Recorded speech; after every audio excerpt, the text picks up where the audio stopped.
अल्हम्दुलिल्लाहि वहदह वस्सलातु वस्सलामु अला मन ला नबिय्य बअदह, अम्मा बाद। मेरे मुहतरम दोस्तों, ज़कात इस्लाम के बुनियादी अरकान में से एक रुकन है। हुज़ूर सल्लल्लाहु अलैहि वसल्लम ने इरशाद फरमाया कि इस्लाम की बुनियाद 5 चीज़ों पर रखी गई है।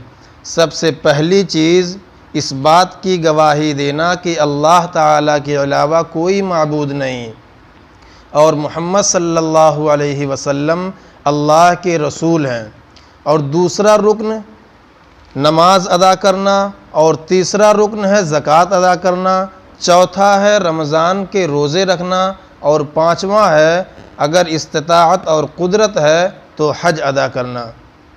मेरे दोस्तों, ज़कात एक अहम रुकन है। अल्लाह तबारक व तआला ने कुरान पाक में नमाज के साथ में ज़कात का तकरीबन 32 मरतबा ज़िक्र किया है और ईमान वालों से वादा किया है कि आप लोग ज़कात को अदा करो।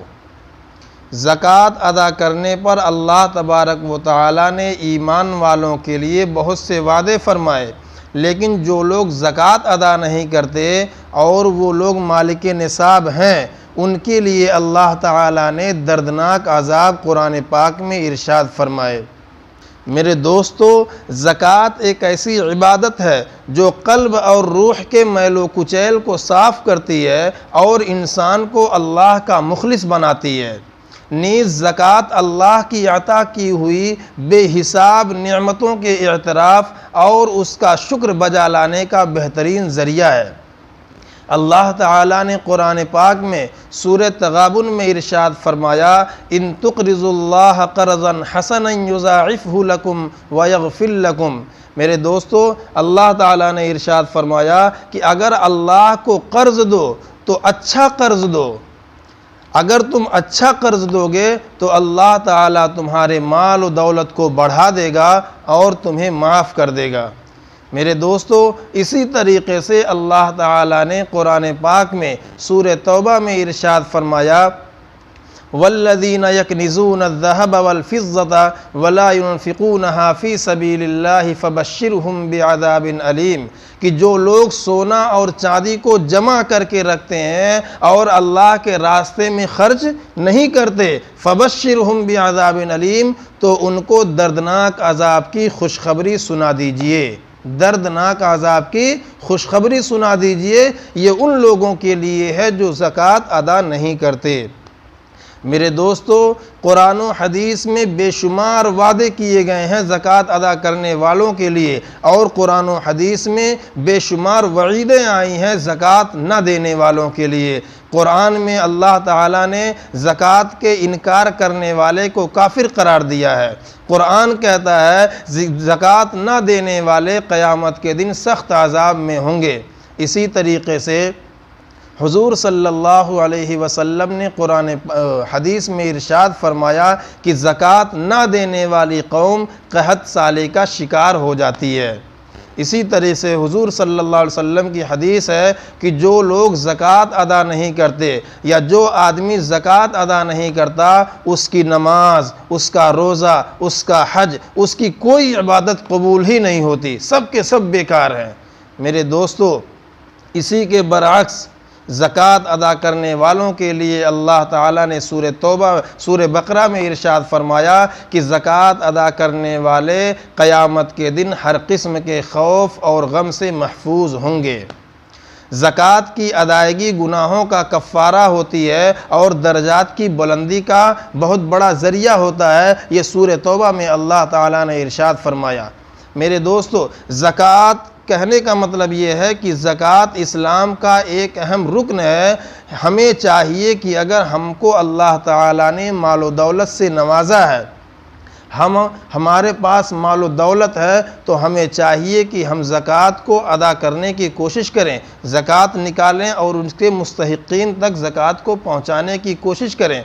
मेरे दोस्तों, सबसे पहले जानते हैं कि ज़कात किन चीज़ों पर निकलती है। ज़कात 4 चीज़ों पर फ़र्ज़ होती है। सबसे पहली चीज़ है सोना, दूसरी चीज़ है चांदी, तीसरी चीज़ है रुपया पैसा और चौथी चीज़ है माल तिजारत। ये 4 चीज़ें, इन्हीं 4 चीज़ों पर ज़कात फ़र्ज़ होती है। और ज़कात फ़र्ज़ होने के लिए ज़रूरी है कि आदमी हो या औरत हो, उसके पास 7.5 तोला सोना हो या 52.5 तोला चांदी हो, या रुपया पैसा हो जिससे 52.5 तोला चांदी ख़रीदा जा सकता है, या माल तिजारत हो, वो माल जिसको तिजारत की नीयत से ख़रीदा गया हो और उसकी कीमत 52.5 तोला चांदी से ज़्यादा हो, तो ऐसा आदमी मालिक निसाब समझा जाएगा। और ऐसे आदमी के ऊपर साल पूरा होने के बाद ज़कात निकालना वाजिब और फ़र्ज़ है, ज़रूरी है। मेरे दोस्तों, यही 4 चीज़ें हैं जिन पर ज़कात फ़र्ज़ है। अगर किसी आदमी के पास ये चारों चीज़ों में से कोई भी एक चीज़ हाथ लग गई, यानी किसी को ये चीज़ें मयस्सर हो गई, किसी को हासिल हो गई, तो अब वो आदमी उसी वक्त मालदार समझा जाएगा। और ऐसा आदमी साल भर पूरा होने के बाद फिर ज़कात निकालेगा।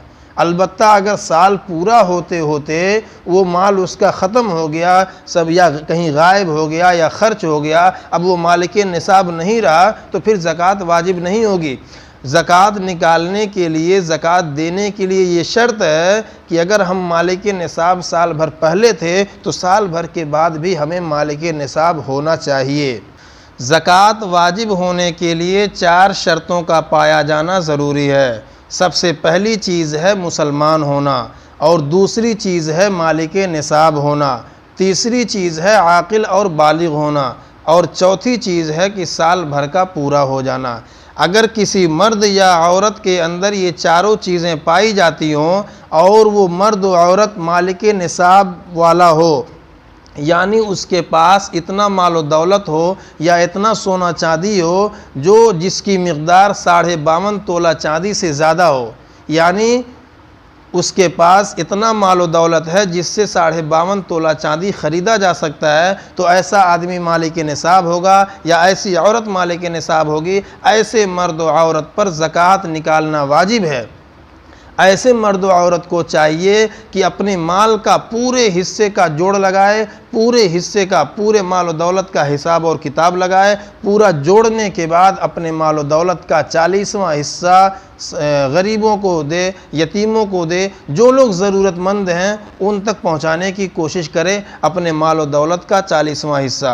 मेरे दोस्तों, ज़कात की बहुत ज़्यादा फजीलत है, इस्लाम में ज़कात की बहुत ज़्यादा अहमियत है। आप इससे ख़ुद अंदाज़ा लगाइए कि अल्लाह तबारक व तआला ने हमें माल और दौलत से नवाजा, लेकिन हमें अल्लाह ने मालो दौलत से नवाजने के बाद फ़ौरन ज़कात का हुक्म नहीं दिया, बल्कि साल भर मालो दौलत पर साल भर गुज़र जाने के बाद तब अल्लाह ताला ने हमें ज़कात का हुक्म दिया।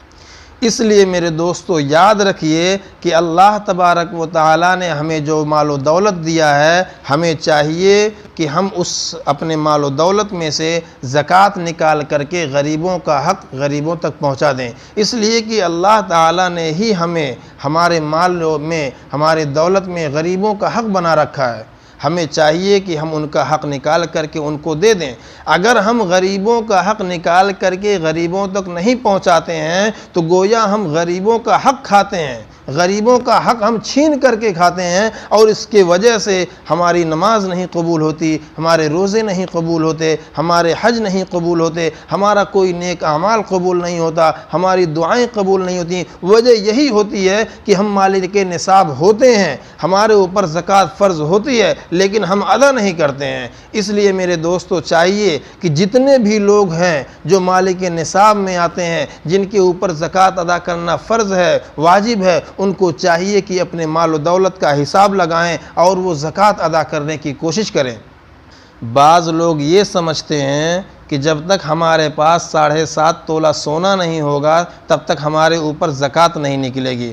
मेरे दोस्तों, आप ये जान लीजिए कि हुज़ूर अकरम सल्लल्लाहु अलैहि वसल्लम के दौर में 7.5 तोला सोना और 52.5 तोला चांदी की कीमत बराबर थी, यानी सेम टू सेम कीमत थी। इसी वजह से यह हिसाब लगाया गया था। आज के दौर में सोना की कीमत बहुत ज़्यादा हो गई है, अलबत्ता चांदी की कीमत कम है। इसीलिए उलमाए किराम का मुत्तफ़िक़ा फ़ैसला है, मुत्तफ़िक़ा फ़ैसला है और मुत्तफ़िक़ा मसला है कि अब निसाब जो है चांदी के हिसाब से लगाया जाएगा, सोना के हिसाब से नहीं लगाया जाएगा।